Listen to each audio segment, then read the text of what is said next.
let's go downstairs and check in with Dougie. All right, we're here with Matt Whittier, offense-defense vice president. Now, there are many components to offense-defense. One of them is O-DLife. It started about a couple of years ago. Tell us more about it. O-DLife is something that we're very, very happy with. It's something that's blossomed in the last 2 years. Traditionally, we've been able to work with kids that are 7 to 18 years old during the summertime. Now we're able to follow them through college and into the pros. We have 382 of our past campers that are currently in the NFL, and O-DLife has actually brought more of those. These guys come there in fraternity. So we've got over 3,800 right now, guys that support O-DLife, and we assist them with everything from finding the right agent, making sure they find an agent that's honest, helping them with health needs, faith, family assistance, you name it. And just now recently we've started O-D4Life, and O-D4Life is a way that we can start educating the kids that are 7 to 18 so that they don't have the same issues that the players, the retired players have today now, of divorce, of bankruptcy, of legal issues.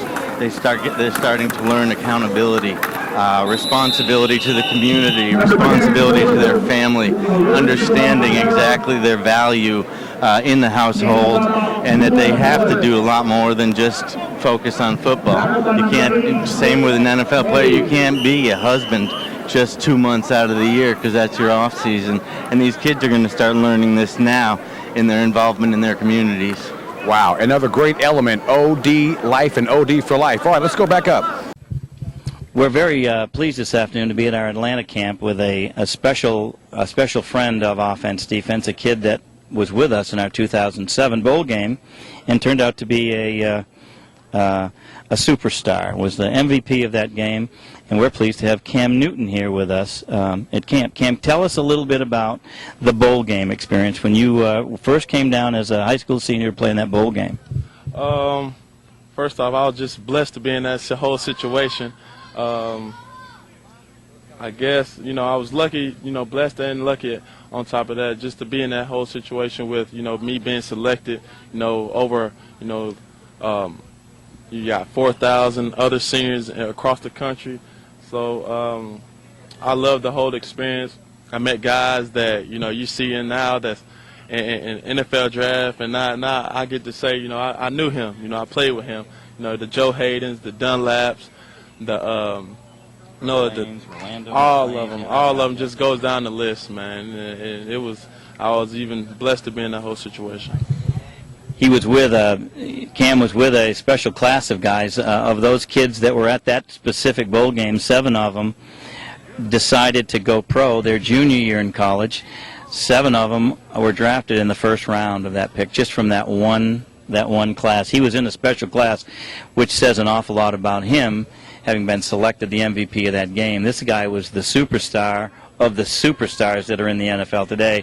It's just a precursor to what we got coming up next year from you. You're gonna have a great year playing ball, and then this is going to happen to you maybe next year. What do you think? I'm hoping, man.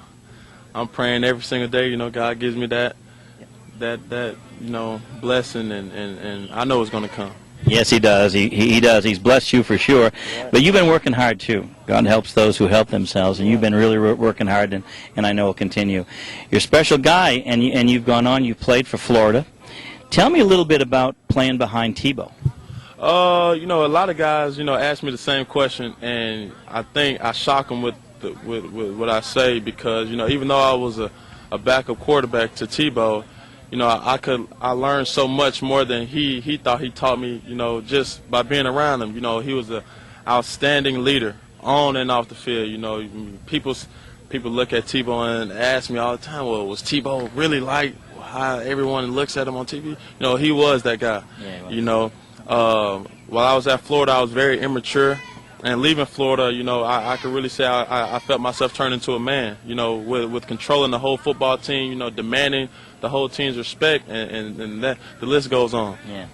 You were blessed, and he is a wonderful man. I'm glad you had a chance to be with him. I think that certainly was great. You went on to Blinn and national championship, set all kinds of passing records. What was that like? Very humbling. Yeah. Like I said earlier in my little speech or whatnot, at University of Florida, it's like the heavens of college football. You know, it's at the pinnacle of college football, you know. And me from going from University of Florida to a junior college that is supposedly supposed to be a pretty good junior college, it's nowhere near as what, you know, Florida has ever been like, you know, and it was very humbling to just be in that situation, waking up to, you know, cows. And I'm a city boy. I'm not used to waking up in cows, but, you know, just for the whole 365 days I was there, man, I learned something every single day. Yeah, I think it certainly was good for you. You did well. You could have quit, could have backed off, could have said football's not for me, right. And look at where you are. I'll tell you, you got some stick-to-itiveness. You're a great guy. I'm not going to put you on the spot making predictions for this year, but we're really going to be rooting for these War Eagles over there. We're going to be rooting for those guys, and wish you well. I really thank you for being with us. I know you came a long way today. Classes this morning, and you got a throw-in session this afternoon. We got 2 hours to ride, so I really am glad that you're with us. We're going to want you back a long, long time. Camp, thanks for being with us, okay? I'm happy to be here, and, you know, I'm more happy for me to be here than y'all have me here. You know, y'all jump-started my career, and the least I could do is be here. Thanks a lot. I appreciate it. All right. Thank you.